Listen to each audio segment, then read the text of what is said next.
আসসালামু আলাইকুম। এটিএন বাংলা সংবাদে সবাইকে স্বাগত জানাচ্ছি। সৈয়দা মারিয়া হোসেন। প্রথমে থাকছে ইউপি সংবাদ শিরোনাম। প্রথম ধাপে ৮০টি উপজেলায় নির্বাচন কাল, চলছে সরঞ্জাম বিতরণ।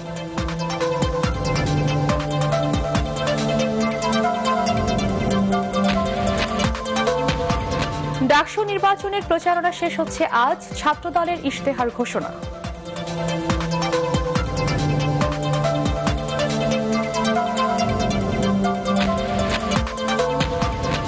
নারী নির্যাতনকারীরা সমাজের শত্রু, ধর্ষকদের বিরুদ্ধে জনমত গঠনের আহ্বান প্রধানমন্ত্রীর।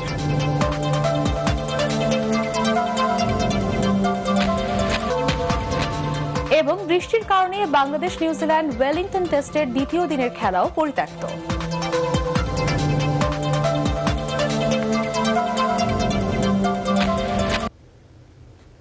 শুনছিলেন ইউপি সংবাদ শিরোনাম, এবারে বিস্তারিত। কাল হবে উপজেলা পরিষদের প্রথম ধাপের নির্বাচন। একযোগে সারা দেশে ৮০টি উপজেলায় সকাল ৮টায় ভোট গ্রহণ শুরু হয়ে চলবে বিকেল ৪টা পর্যন্ত। এরই মধ্যে চেয়ারম্যান, ভাইস চেয়ারম্যান ও মহিলা ভাইস চেয়ারম্যান পদে বিনা প্রতিদ্বন্দ্বিতায় ২৯ জন নির্বাচিত হয়েছেন। নির্বাচন গ্রহণযোগ্য করতে নির্বাচন কর্মকর্তাদের নিরপেক্ষ থাকার নির্দেশ দিয়েছে কমিশন। বিস্তারিত একরামুল হক সায়েমের রিপোর্টে। জাতীয় নির্বাচনের ২ মাসের মাথায় দেশব্যাপী অনুষ্ঠিত হচ্ছে উপজেলা পরিষদ নির্বাচন। তবে একই সময়সূচিতে না হয়ে ৫ দফায় উপজেলা নির্বাচন শেষ করবে নির্বাচন কমিশন। প্রথম দফায় ভোট হবে ৮০টি উপজেলায়। এদিন রংপুর, ময়মনসিংহ, সিলেট ও রাজশাহী বিভাগের ১২ জেলার মেয়াদ শেষ হওয়া উপজেলাগুলোতে নির্বাচন হবে। এ দফায় ৩ পদে প্রার্থী সংখ্যা ১০৮৮ জন। এর মধ্যে চেয়ারম্যান ২৮৬, ভাইস চেয়ারম্যান ৪৮৭ ও মহিলা ভাইস চেয়ারম্যান পদে ৩১৫ জন ভোটের লড়াইয়ে রয়েছেন। এবারের উপজেলা নির্বাচনে অংশ নিচ্ছে না বিএনপি সহ সরকার বিরোধী রাজনৈতিক দলগুলো। ফলে বিদ্রোহী প্রার্থীদের সাথে মূল প্রতিদ্বন্দ্বিতা হচ্ছে আওয়ামী লীগ প্রার্থীদের। আবার কোথাও কোথাও দলের বহিষ্কার আদেশ নিয়ে নির্বাচনে রয়েছেন বিএনপি নেতারা। এরই মধ্যে চেয়ারম্যান পদে ১৬ জন, ভাইস চেয়ারম্যান পদে ৬ জন ও মহিলা ভাইস চেয়ারম্যান পদে ৭ জন প্রার্থী বিনা প্রতিদ্বন্দ্বিতায় নির্বাচিত হয়েছেন। এবারই প্রথম উপজেলা পরিষদের চেয়ারম্যান পদে দলীয় প্রতীক নিয়ে নির্বাচন হচ্ছে। একই সাথে প্রথমবারের মতো এই নির্বাচনে ইভিএমে ভোট নেওয়ার আইনি সুযোগ থাকলেও প্রথম দফায় তা ব্যবহার হচ্ছে না। দেশে এখন ৪৯২টি উপজেলা পরিষদ রয়েছে।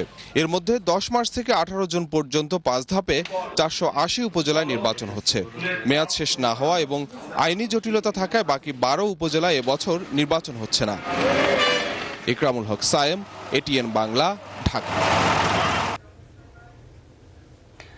এই দফায় সিরাজগঞ্জের ৭টি উপজেলায় ভোট হচ্ছে। উপজেলা পরিষদ থেকে চলছে নির্বাচনী সরঞ্জাম বিতরণের কাজ। এই মুহূর্তে সেখানে আছেন আমাদের সহকর্মী মাহবুব কবির চপল। আমরা এখন সরাসরি চলে যাচ্ছি তার কাছে। চপল, সিরাজগঞ্জের সার্বিক নির্বাচনী পরিবেশ কেমন দেখছেন?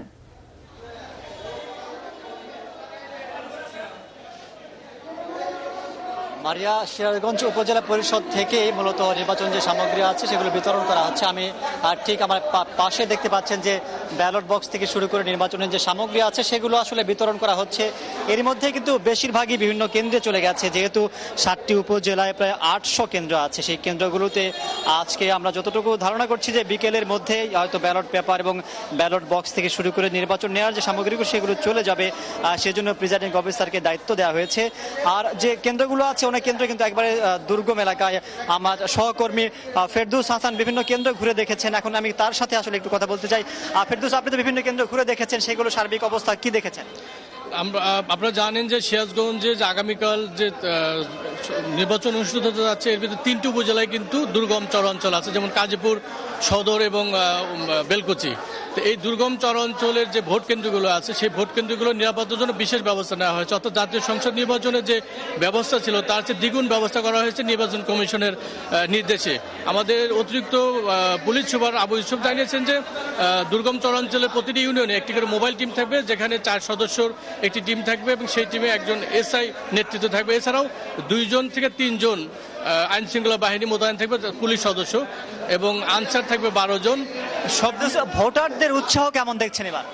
না, ভোটারদের উৎসব বলতে আমরা জানি যে গত 30শে ডিসেম্বর যে জাতীয় সংসদ নির্বাচন অনুষ্ঠিত হয়েছে, সেই সংসদ নির্বাচনের অভিজ্ঞতা যদি বলি এবং মানুষের অনাগ্রহের কথা বলি, তাহলে এই নির্বাচনে ভোটারদের খুব একটা কিন্তু আগ্রহ নেই। তবে যেহেতু ভাইস চেয়ারম্যান প্রার্থী আছে, সেই ক্ষেত্রে তাদেরও একটা ভোট টানার যে কৌশল, সেই কৌশল তারা অবলম্বন করেছে এবং আশা করা যাচ্ছে যে জাতীয় নির্বাচনের মতো এতটা ভোট শূন্য হবে না, ভোটার কিছু উপস্থিত হবে আশা করা যাচ্ছে। মারিয়া, যে বিষয়টা আমিও ঘুরে দেখেছি সেটি হচ্ছে যে এখানে বিএনপি যেহেতু অংশ নিচ্ছে না, দলীয় প্রতীক তাদের নেই, সে কারণে আওয়ামী লীগের যারা প্রার্থী আছেন তাদের সংখ্যা কিন্তু একবারে কম নয়। আমি একটু হিসেব যদি দিই যে সিরাজগঞ্জের 7টি উপজেলায় এখন নির্বাচন হচ্ছে, সেই 7টি উপজেলায় আওয়ামী লীগের চেয়ারম্যান পদে 15 জন, ভাইস চেয়ারম্যান পদে 19 জন এবং মহিলা ভাইস চেয়ারম্যান পদে প্রায় 19 জন এবং ভাইস চেয়ারম্যান 30 জন। অর্থাৎ প্রতিটা আসনেই কিন্তু প্রতিটা উপজেলাতে কিন্তু আওয়ামী লীগের যারা প্রার্থী আছেন তাদের সাথে মূল প্রতিদ্বন্দ্বিতা হবে। সেক্ষেত্রে যাতে ভোটের এই যে প্রতিদ্বন্দ্বিতা হবে সেক্ষেত্রে যাতে কোনো ধরনের অপ্রীতিকর অবস্থা তৈরি না হয়, সেক্ষেত্রে কিন্তু বিজেপি সদস্য মোতায়েন করা হয়েছে, আইন শৃঙ্খলা বাহিনী পর্যাপ্ত সংখ্যক সদস্য মোতায়েন করা হয়েছে। তারা যেটি বলছেন যে নির্বাচন কর্মকর্তারা ভোটাররা যাতে আসেন, অর্থাৎ সেই রকম একটা পরিবেশ নিশ্চিত করার সব ধরনের প্রস্তুতি এখন পর্যন্ত তারা নিয়েছেন। মারিয়া, চপল, আপনাকে ধন্যবাদ। দর্শক, সিরাজগঞ্জ থেকে আমাদের সাথে যুক্ত হয়েছিলেন সহকর্মী মাহবুব কবির চপল। ইভিএম ব্যবহারে যুক্তি তুলে ধরতে গিয়ে প্রধান নির্বাচন commissioner K M Nurul Huda একাদশ জাতীয় সংসদ নির্বাচনে কারচুপি, অনিয়মের তথ্য ফাঁস করে দিয়েছেন বলে দাবি করেছে বিএনপি। কেন্দ্রীয় কার্যালয়ের সংবাদ সম্মেলনে দলের সিনিয়র যুগ্ম মহাসচিব রুহুল কবির রিজভী এ দাবি করে বলেন, ইভিএম ব্যবহার করা হলে মধ্যরাতের ভোট কারচুপি রোধ করা সম্ভব। সিইসির এমন বক্তব্য গত নির্বাচনে ভোট কারচুপির দলিল হয়ে থাকবে। চিকিৎসা বঞ্চিত করে খালেদা জিয়াকে সরকার মৃত্যুর দিকে ঠেলে দিচ্ছে বলেও সংবাদ সম্মেলনে অভিযোগ করা হয়।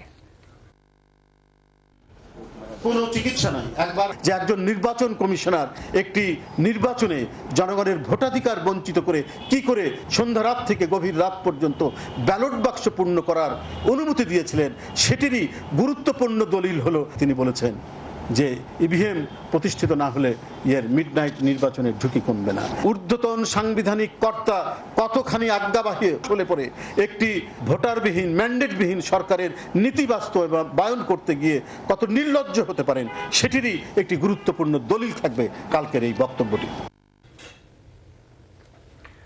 এদিকে নির্বাচন বর্জনের সংস্কৃতি বিএনপির অস্তিত্বকে হুমকির মুখে ফেলছে বলে মন্তব্য করেছেন আওয়ামী লীগের প্রচার সম্পাদক ও তথ্যমন্ত্রী ডক্টর হাসান মাহমুদ। স্থানীয় সরকার নির্বাচনে অংশ না নেয়ায় দলটি জনগণ থেকে বিচ্ছিন্ন হয়ে যাচ্ছে বলেও মনে করেন তিনি। রাজধানীর ওয়েস্টিন হোটেলে জলবায়ু পরিবর্তনে অর্থায়ন নিয়ে আয়োজিত আন্তর্জাতিক সম্মেলন শেষে সাংবাদিকদের মন্ত্রী এসব কথা বলেন। বিএনপি দলগতভাবে অংশ নিচ্ছে না, তবে তাদের অনেক দলের নেতাকর্মী নির্বাচনে অংশগ্রহণ করছে। আর বিএনপি নির্বাচনে অংশগ্রহণ না করার যে নীতি অনুসরণ করছে, এটি আসলে ধীরে ধীরে আত্মহননের পথ। এই পথ যদি তারা অনুসরণ করতে থাকেন, ধীরে ধীরে বিএনপি মানুষের কাছ থেকে বহু দূরে সরে যাবে, যেটি একটি দলের অস্তিত্বকে পুরোপুরি হুমকির মুখে ফেলবে। ঢাকা বিশ্ববিদ্যালয় কেন্দ্রীয় ছাত্র সংসদ ডাকসু ও হল সংসদ নির্বাচনের প্রচার প্রচারণার শেষ দিন আজ। তবে ছুটির দিনে বিশ্ববিদ্যালয় ক্যাম্পাস বন্ধ থাকায় সেভাবে প্রচার প্রচারণা চালাতে মাঠে দেখা যায়নি কোনো ছাত্র সংগঠন ও স্বতন্ত্র প্রার্থীদের। এদিকে প্রচার প্রচারণার শেষ দিনে নির্বাচনী ইশতেহার দিয়েছে ছাত্রদল। বিশ্ববিদ্যালয়ের দীর্ঘদিনের সমস্যা সমাধানে নানা প্রতিশ্রুতি দিয়েছেন তারা। এছাড়া ডাকসু নির্বাচন উপলক্ষে বিশ্ববিদ্যালয় এলাকায় নিরাপত্তা ব্যবস্থা জোরদার করা হয়েছে বলে জানিয়েছে ডিএমপি কমিশনার আসাদুজ্জামান মিয়া। নির্বাচনের নিরাপত্তা ইস্যু নিয়ে রাজধানীর শাহবাগ থানায় এক ব্রিফিংয়ে তিনি জানান, 10 তারিখ সন্ধ্যা 6টা থেকে 11 তারিখ সন্ধ্যা 6টা পর্যন্ত জনসাধারণের চলাচলে নিয়ন্ত্রণ থাকবে। 11 মার্চ অনুষ্ঠিত হবে ডাকসু ও হল সংসদ নির্বাচন। ক্ষমতাসীন ছাত্র সংগঠনের নেতারা একটি রুম নিয়ে থাকছে, বিলাসী জীবন যাপন করছে, যারা নিয়মিত ছাত্র নয়। আর অথচ হলের গেস্ট রুমগুলো গাদাগাদি করে স্টুডেন্টরা থাকতেছে, যে তাদের যে অমানবিক একটা থাকার পরিবেশ, আমি এই পরিবেশটা দূর করে দিই। যারা বৈধ এবং এই নির্বাচন সংশ্লিষ্ট রয়েছেন, তারা ঢাকা বিশ্ববিদ্যালয় থেকে গাড়ি, মোটরসাইকেল এবং ব্যক্তির পাস গ্রহণ করবেন। বিশ্ববিদ্যালয় কর্তৃপক্ষের অনুমতি ব্যতীত পুলিশ কোথাও মুভমেন্ট করবে না। নারী নির্যাতনকারীরা সমাজের শত্রু বলে মন্তব্য করেছেন প্রধানমন্ত্রী শেখ হাসিনা। এ সময় ধর্ষকদের বিরুদ্ধে জনমত গঠনের আহ্বান জানান তিনি। বঙ্গবন্ধু আন্তর্জাতিক সম্মেলন কেন্দ্রে আন্তর্জাতিক নারী দিবস উপলক্ষে আয়োজিত অনুষ্ঠানে প্রধানমন্ত্রী এ আহ্বান জানান। নারীদের নিয়ে অবমাননাকর মন্তব্য না করতে ধর্মীয় নেতা সহ সবার প্রতি অনুরোধও করেন প্রধানমন্ত্রী। সর্বস্তরে নারীর ক্ষমতায়নে আওয়ামী লীগ সরকারের নানা পরিকল্পনার কথা উল্লেখ করে শেখ হাসিনা বলেন, নারীদের বাদ দিয়ে উন্নত সমাজ গড়া সম্ভব নয়। বিস্তারিত জানাচ্ছেন নিয়াজ জামান সজীব। বর্তমান বিশ্বে ৬৫% নারী কাজের সাথে জড়িত থাকলেও মাত্র 10% নিয়মিত আয় করে থাকেন। এমন পরিস্থিতিতে সবাই মিলে ভাবো, নতুন কিছু গড়ো, নারী পুরুষ সমতার নতুন বিশ্ব গড়ো, এই প্রতিপাদ্য নিয়ে এবারের নারী দিবস পালিত হয়েছে। এই উপলক্ষে বঙ্গবন্ধু আন্তর্জাতিক সম্মেলন কেন্দ্রে আয়োজিত অনুষ্ঠানে সমাজে নারী অধিকার আদায়ে বিশেষ ভূমিকা রাখায় বিভিন্ন পেশায় 5 নারীকে জয়িতা সম্মাননা তুলে দেন প্রধানমন্ত্রী শেখ হাসিনা। নারীর অধিকারে বেগম রোকেয়ার অবদানের কথা স্মরণ করেন তিনি। নারীদের অধিকার আদায়ে তার সরকারের বিভিন্ন পদক্ষেপের কথা তুলে ধরে ভবিষ্যতের চ্যালেঞ্জ মোকাবেলা করতে নারীদের প্রতি আহ্বান জানান প্রধানমন্ত্রী। ধর্মের নামে, ইসলাম ধর্মের নামে কেউ কেউ এই নারীদেরকে ঘরে বন্দি করে রাখার কথা বলে, শিক্ষা গ্রহণ করার বিরোধিতা করে। তাদের উদ্দেশ্যে এটুকুই বলতে চাই যে ইসলাম ধর্ম এমন একটি ধর্ম, যে ধর্মটা আমাদের নবী করিম সাল্লাল্লাহু আলাইহি ওয়াসাল্লাম তিনি প্রবর্তন করে যান। কিন্তু তার জীবন শুরু হয়েছিল একজন নারী যিনি ব্যবসা করতেন, বাণিজ্য করতেন, তার অধীনে চাকুরি করেই তিনি জীবন শুরু করেছিলেন এবং তার সততার জন্য বিবি খাদিজা তাকে বিবাহ করেন। এবং নবী করিম সাল্লাল্লাহু আলাইহি ওয়াসাল্লাম যখন নবুয়াত পান এবং ইসলাম ধর্ম প্রচার শুরু করেন, তখন প্রথম ইসলাম ধর্ম গ্রহণ করেন বিবি খাদিজা। মেয়েদেরকে শিক্ষিত করে গড়ে তুলতে অভিভাবকদের প্রতি আহ্বান জানান তিনি। আজকে আমরা যখন দেখি যে প্রায় যে শিশু ধর্ষণ, নারী ধর্ষণ, এটা অত্যন্ত গর্হিত একটা কাজ এবং যারা করে তারা সমাজের শত্রু, তাদের প্রতি ঘৃণা। নির্যাতিতা নারী না, যে ধর্ষক তার পরিচয়, তার চেহারাটা এমনভাবে প্রচার করা, সমাজের প্রতি স্তরের মানুষ যেন তাকে ঘৃণার চোখে দেখে, এইভাবে তাকে একেবারে সমাজের বাইরে করে দেওয়া প্রয়োজন। সমাজের উন্নয়নে নারী পুরুষ একসাথে কাজ করার তাগিদ দেন প্রধানমন্ত্রী। নিয়াজ জামান সজীব, ইটিএন বাংলা, ঢাকা। এবছরের ডিসেম্বরের মধ্যে পূর্বাচল সিটি বসবাস উপযোগী হবে বলে আশা করছেন গৃহায়ন ও গণপূর্ত মন্ত্রী সমর রেজাউল করিম।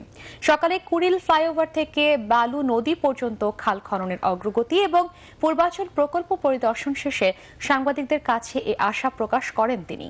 এ সময় মন্ত্রী জানান, এবছরেই শেষ হবে 300 ফিট রাস্তার দুপাশের খাল খনন। রাজুক কর্মকর্তাদের আরও গতিশীল হওয়ার তাগিদ দিয়ে গৃহায়ন ও গণপূর্ত মন্ত্রী বলেন, পিছিয়ে পড়া প্রকল্পগুলোর জন্য কারো গাফিলতি থাকলে তা খতিয়ে দেখা হবে। 2019 সালের ভিতরে বসবাস উপযোগী একটি আবাসন এলাকায় পরিণত হবে পূর্বাচল এই স্যাটেলাইট টাউন। পরিবেশ সম্মত আধুনিক নগর হওয়ার জন্য যা দরকার সেটা করা হয়েছে। ঢাকায় আছে 7 থেকে 8% জায়গা ফাঁকা মূল ঢাকায়, আর এখানে থাকছে 40%-এর ঊর্ধ্বে। এবারে ক্রিকেট। ওয়েলিংটনে বাংলাদেশ নিউজিল্যান্ডের দ্বিতীয় টেস্টের দ্বিতীয় দিনের খেলাও বৃষ্টিতে পরিত্যক্ত হয়েছে। প্রথম দিন বৃষ্টিতে পণ্ড হওয়ায় নির্ধারিত সময়ের 30 মিনিট আগে ম্যাচ শুরুর কথা ছিল, তবে থেমে থেমে বৃষ্টি হওয়ায় মাঠের বেশিরভাগ জায়গায় পানি জমে যায়। সকাল 9টার দিকে আকাশ শান্ত হলেও খেলা শুরু করা সম্ভব হয়নি। বেসিন রিজার্ভে এরপর আবারও বেরসিক বৃষ্টি হানা দিলে খেলা পরিত্যক্ত ঘোষণা করেন আম্পায়াররা। তৃতীয় দিন বাংলাদেশ সময় রাত 3:30টায় শুরু হবে ম্যাচটি। পাঠ্যক্রম ও পরীক্ষা পদ্ধতি পুনর্বিন্যাসের কারণে শিক্ষা আরও সময়োপযোগী হচ্ছে। এছাড়া কারিগরি শিক্ষাকে গুরুত্ব দেওয়ায় কর্মসংস্থান বাড়ছে বলে মন্তব্য করেছেন জাতীয় সংসদের স্পিকার ডক্টর শিরিন শারমিন চৌধুরী।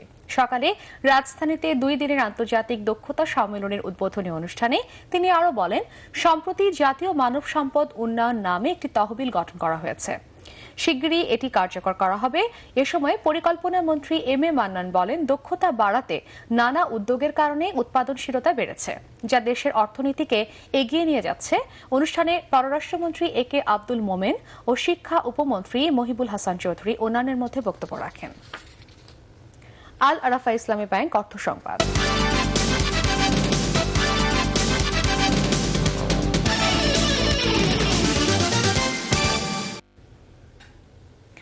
নেত্রকোনায় খাল খননে অনিয়ম ও টাকা আত্মসাতের অভিযোগ উঠেছে পানি উন্নয়ন বোর্ডের বিরুদ্ধে।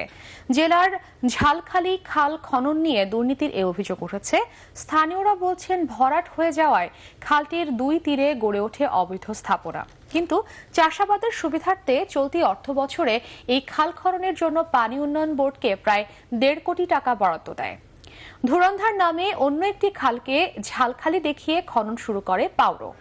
এলাকাবাসীর বাধা দিলেও সেই অনিয়ম বন্ধ হয়নি। তবে জেলার পানি উন্নয়ন বোর্ডের নির্বাহী প্রকৌশলীর দাবি, নকশা অনুযায়ী সঠিক খালটি খনন করা হচ্ছে। পানি উন্নয়ন বোর্ড যে কার্ডটার অনুমোদন পেয়েছে সেই কার্ডটা হচ্ছে ঝালকালী, এটা জগন্নাথপুর মৌজা। ঝালকালী খালটা হচ্ছে নদীর পাশে জগন্নাথপুর বাজার গেছে। ওটা খনন করলে আমাদের হাওড়া এলাকা অনেক উপকার হইতো। মূলত ছিল গ্রামের পাশে দেয়া, কিন্তু গ্রাম নষ্ট হয়ে যাবে বিধায় এখানে বড় হয়ে গেছে। এছাড়া আমরা খাল করলে গ্রামের ক্ষতি হবে, এলাকার ক্ষতি হবে। জিপিএস এর মাধ্যমে খালগুলা ফাইন্ড আউট করা হয়েছে এবং খালের সিএস ম্যাপ দেখে সেই খালের সীমানা চিহ্নিত করা হয়েছে। সেইভাবে খালগুলা ডিপিপিতে অন্তর্ভুক্ত হয়েছে। কুমিল্লায় জনপ্রিয় হয়ে উঠছে ছাদ বাগান। ছাদে বিশেষ পদ্ধতিতে মাটি ভরাট করে এসব বাগান করা হচ্ছে। বাগানগুলোতে নানা জাতের দেশি বিদেশি ফল সহ চাষ হচ্ছে সবজিও। এতে সবুজ নগরায়নের পাশাপাশি চাহিদা মেটাচ্ছে বিষমুক্ত ফল ও সবজির। এ অবস্থায় ছাদ বাগানকারীদের উৎসাহ দিতে বিভিন্ন পদক্ষেপ নেওয়া হবে বলে জানিয়েছেন কুমিল্লা সিটির মেয়র মনিরুল হক সাক্কু। ফরমালিনে ভরা এগুলোর থেকে খেলে নিজের গাছ থেকে নিজে পেরে খেলে আলাদা তৃপ্তি পাওয়া যায়। আম সিজনের ফল 12 মাসে ফল হয়, বেশ ভালো মজা লাগে। সিটি কর্পোরেশনের ভিতরে যারা বিল্ডিং এর ছাদের উপর সুন্দর বাগান করবে তাদেরকে আমাদের সিটি পক্ষ থেকে সহযোগিতা করাবো এবং 10% ট্যাক্স আমরা কমানোর জন্য আমরা প্রস্তাব করবো। স্ট্যান্ডার্ড ব্যাংক বাণিজ্য সংবাদ।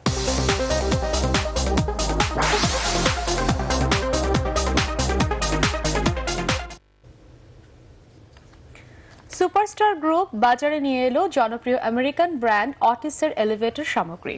এ উপলক্ষে রাজধানীর লা মেরিডিয়ান হোটেলে চুক্তি স্বাক্ষর অনুষ্ঠানের আয়োজন করা হয়। এতে প্রধান অতিথি ছিলেন সুপারস্টার গ্রুপের এমডি ও সিইও মোহাম্মদ ইব্রাহিম। অন্যান্যদের মধ্যে উপস্থিত ছিলেন অটিস কোম্পানি লিমিটেড ভারতের রিজিওনাল ডিরেক্টর CA নাগরাজ ও সুপারস্টার গ্রুপের deputy managing director Mohammad Harunur Rashid.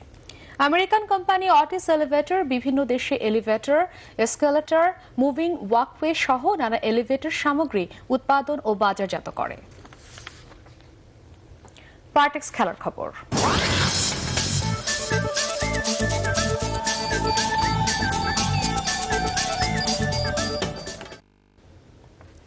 Match সেরা উসমান খাজার ক্যারিয়ারের প্রথম ওয়ানডে সেঞ্চুরিতে স্বাগতিক ভারতকে 32 রানে হারিয়ে তৃতীয় ওয়ানডেতে জয় পেল অস্ট্রেলিয়া।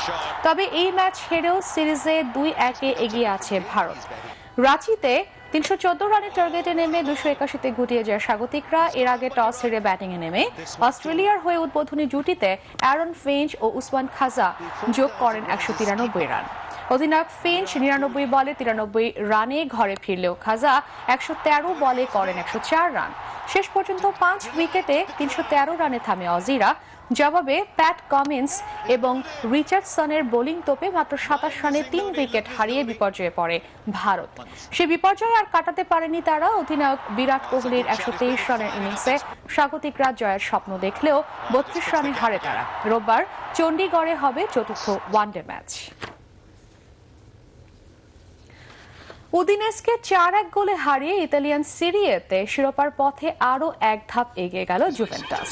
দ্বিতীয় স্থানে থাকা নেপোলির চেয়ে 19 পয়েন্টে এগিয়ে গেল ওল্ড লেডিরা। তুরিনে ক্রিস্টিয়ানো রোনালদোকে ছাড়াই মাঠে নামে জুভেন্টাস।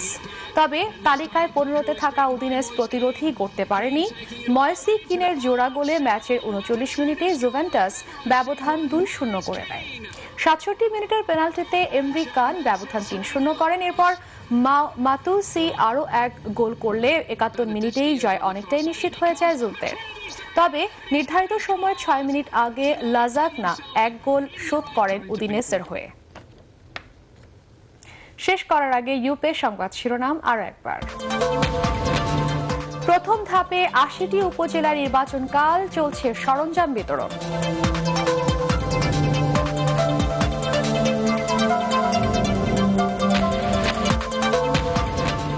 ডাকসু নির্বাচনের প্রচারণা শেষ হচ্ছে আজ, ছাত্র দলের ইশতেহার ঘোষণা।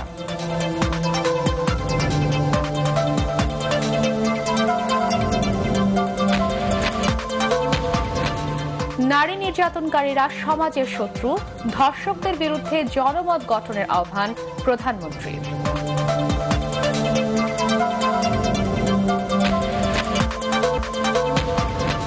এবং বৃষ্টির কারণে বাংলাদেশ নিউজিল্যান্ড ওয়েলিংটন টেস্টের দ্বিতীয় দিনের খেলাও পরিত্যক্ত।